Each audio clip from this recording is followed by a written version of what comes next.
Hello everyone, I am Ibadur Rahman and in this video I will start chapter 11th rectilinear figure of class 9th mathematics. So let's start. What is rectilinear figure? A plane figure that are bounded by a straight line are called rectilinear figure. For example, triangle, quadrilateral, pentagon, hexagon or rectilinear figure bounded respectively by 3, 4, 5 and 6 straight line. ऐसा figure जो bound हो means हर तरफ से pack हो और straight line से मिलके बना हो तो वो क्या कहलाएगा? आपका रेक्टिलिनियर फिगर कहलाएगा. अब जैसे कि ट्रायंगल में कितनी स्ट्रेट लाइन है? 3 स्ट्रेट लाइन है. ट्रायंगल आपका एक रेक्टिलिनियर फिगर है.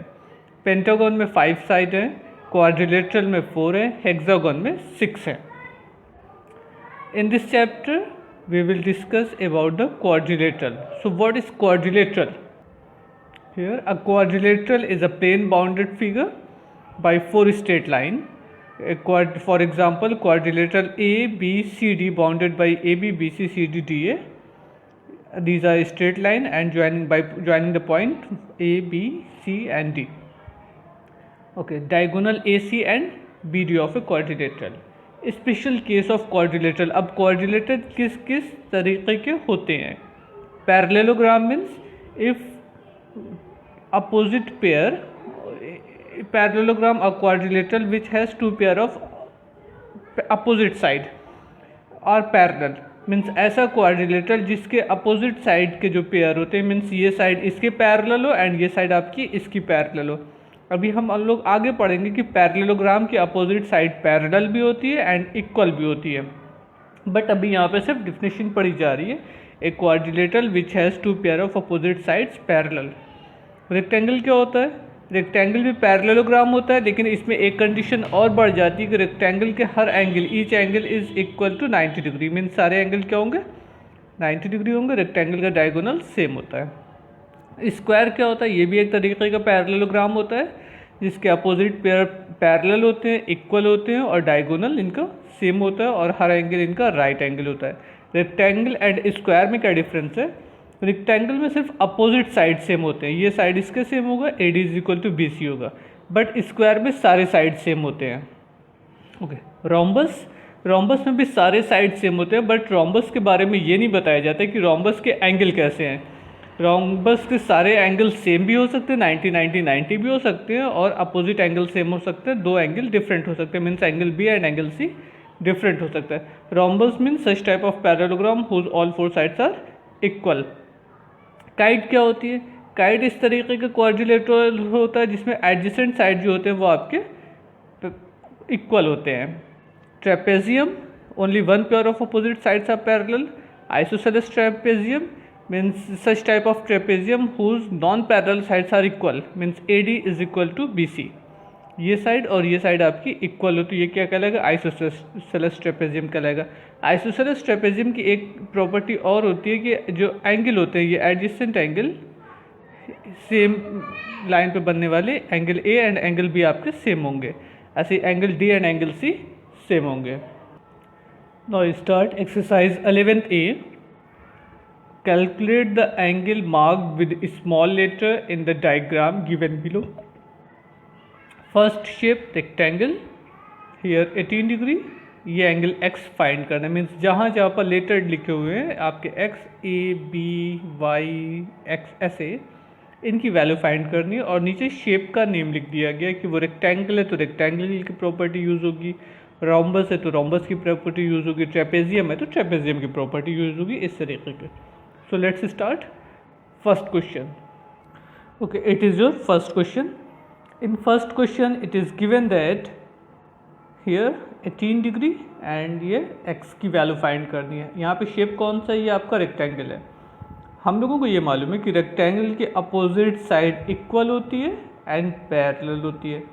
मीन्स ये एंगल x और यहाँ का एंगल आपका सेम होगा ना? ठीक है. एंड डायगोनल रेक्टेंगल के इक्वली बाइसेक्ट करते हैं each other at right angle, equally bisect करते हैं एक दूसरे को means OA is equal to OB. अब देखिए जब OA एंड OB सेम है तो हम ये जानते हैं कि अगर साइड इक्वल होगी तो अपोजिट एंगल भी सेम होगा.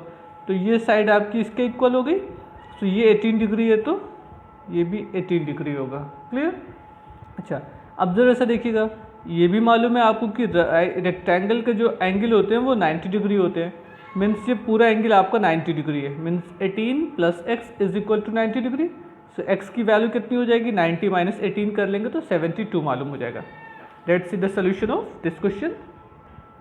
It is your first question, first part. अब इसमें देखिएगा, आपको ये एंगल 18 डिग्री मालूम था ना, हमको ये मालूम है O A is equal to O B. So we write here O A is equal to O B.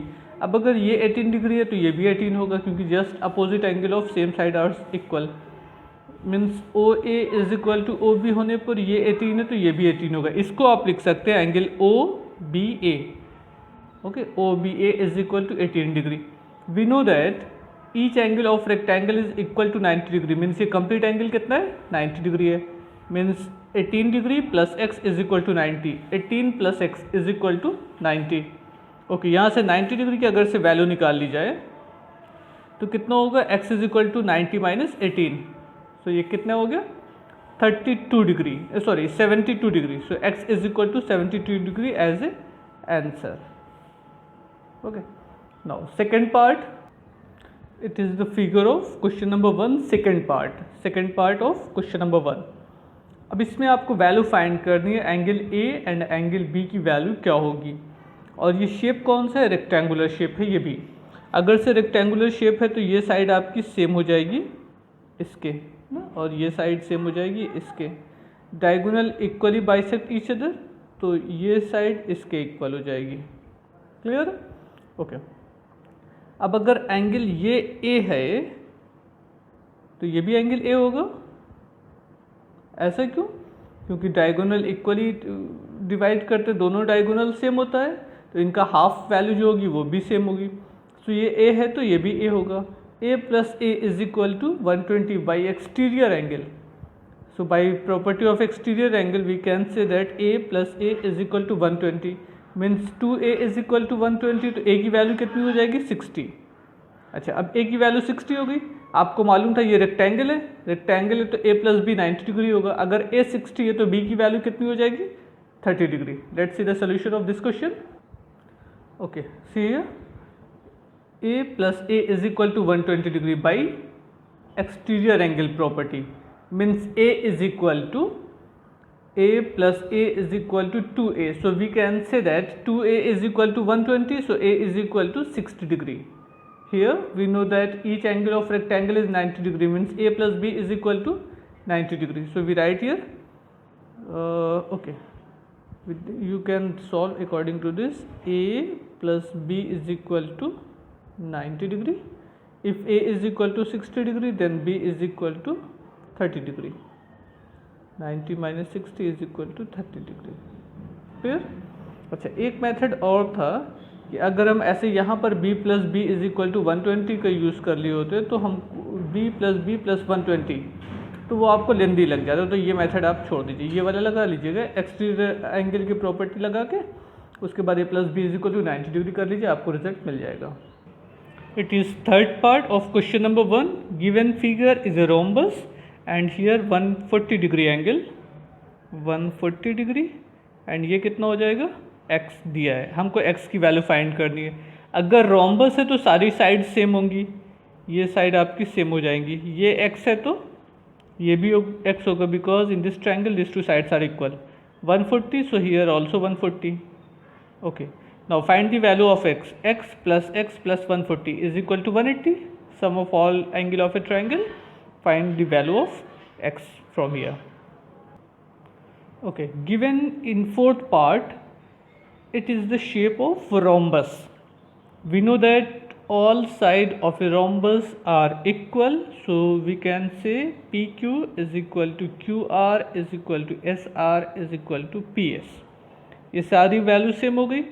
अच्छा, एक तरीका तो ये था कि हम इस ट्रायंगल में PSQ में अगर देखते तो x is equal to Y हमको मिल जाता, एंड डायगोनल जो इक्वली डिवाइड होते हैं तो ये भी 34 होता, तो y is equal to x है, तो x plus Y is equal to 68 is equal to 180 करके वहाँ से आप वैल्यू निकाल सकते थे। एक मेथड तो ये था। एक हम ये जानते हैं कि diagonal of a rhombus intersect each other bisect each other at right angle. तो यहाँ पे 90 डिग्री का एंगल है, तो अगर इस ट्राइंगल में हम यूज़ करें तो x plus 34 plus 90 is equal to 180। x की वैल्यू मालूम हो जाएगी। जब x मालूम हो गया तो हम y की वैल्यू निकाल सकते हैं। क्लियर? क्योंकि x एंड y आपका सेम है। देखिए इस ट्राइंगल में these two sides are equal, so opposite angle are also same, so value of x is equal to value of y। सबसे पहला काम क्या, यहाँ x plus 34 plus 90 is equal to 180 कर लीजिए। x plus 34 plus 90 is equal to 180, यहाँ से x की वैल्यू मिल जाएगी आपको 56। उसके बाद आप यहाँ से भी रिलेशन अप्लाई कर सकते हैं, y plus 34 plus 90 is equal to 180, आपको रिलेशन मिल जाएगा। या x is equal to y आप डायरेक्ट बोल सकते थे, क्योंकि ये दोनों साइड आपकी रोम्बस की सेम होगी, तो साइड सेम है तो एंगल भी सेम होगा, तो यहाँ पे भी जो x y की वैल्यू है वो वही आएगी जो कि x की वैल्यू मिली, means y is equal to आपको मिल जाएगा 56, y is equal to 56 degree. Okay, now next part, it is the fifth part of question number 1. In given figure a b c d is a square. We know that in a square all four sides are equal, diagonal bisect each other at right angle, and diagonal bisect the vertices angle, means angle a and angle c का जो bisector होगा वो ac होगा। सो ये पूरा angle कितना है आपका 90 डिग्री है ना। तो अगर ये पूरा 90 है तो हम ये कह सकते हैं ये एंगल आपको कितना हो जाएगा 45 degree. Clear? Okay, now d plus 45 is equal to 112 by exterior angle property.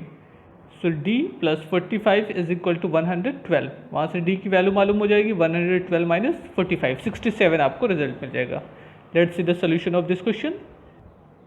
Okay, हमको ये मालूम था ये पूरा 90 डिग्री है, तो ये एंगल कितना हो जाएगा 45 डिग्री। अब अगर ये 45 है तो d plus 45 is equal to 112 रख दिया गया, यहाँ से d की वैल्यू मिल गई 112 minus 45 is equal to 67 degree. Now sixth part of question number 1।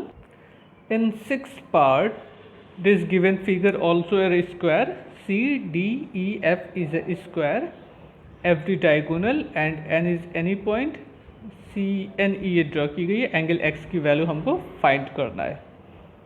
अब ज़रा से सुनिएगा, ये आपका स्क्वायर है, हमको वैल्यू कौन सी निकालनी है, एंगल एक्स की वैल्यू निकालनी है।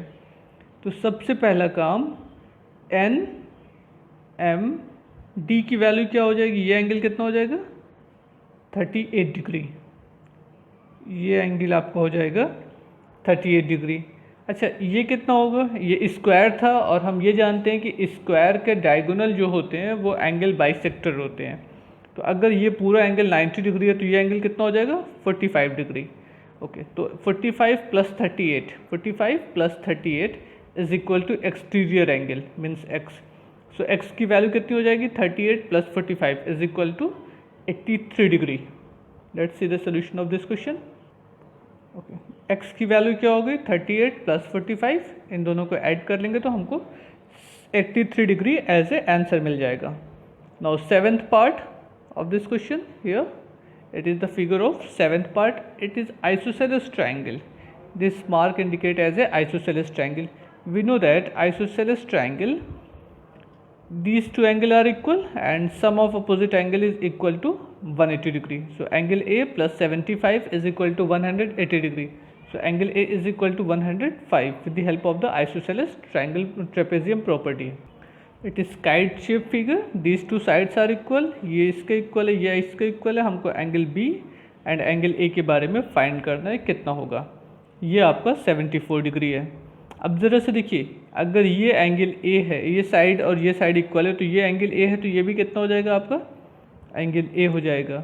मीन्स हम ये कह सकते हैं एंगल ए प्लस ये पूरा एंगल, ठीक है ना, 39 इज इक्वल टू 78।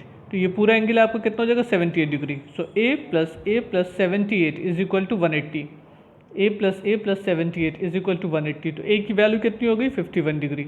अब जब हमको ए की वैल्यू मालूम हो गई, ऐसे ये दोनों साइड इक्वल थी, तो ये एंगल आपका हो जाएगा 74। तो 74 प्लस 2b, सिर्फ ऊपर का b है ना, नीचे भी आइएगा तो b हो जाएगा, तो ये 2b हो जाएगा। तो 2b plus 74 is equal to 180, so b is equal to 16 degree. वो कैलकुलेट कर लीजिए, आपको रिजल्ट मिल जाएगा। It is 9th part of question number 1।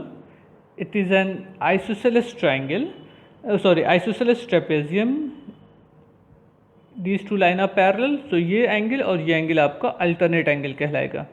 ये 34 है तो ये भी 34 होगा। Sum of opposite angle of an isosceles trapezium is equal to 180 degree. So b plus 34 is equal to b plus 34 plus 72 means ये कंप्लीट एंगल 32 प्लस 34 प्लस 72, और यहाँ पर b प्लस 34। तो इसका और इसका सम कितना मिलना चाहिए? 180। यहाँ से हमको b की वैल्यू सॉल्व करके निकालनी है, वो रिजल्ट मिल जाएगा b is equal to 44 degree. In next video we will start from question number 2. Everyone solve all example. If you have any doubt, you may contact me on my WhatsApp number. Thank you everyone. Goodbye.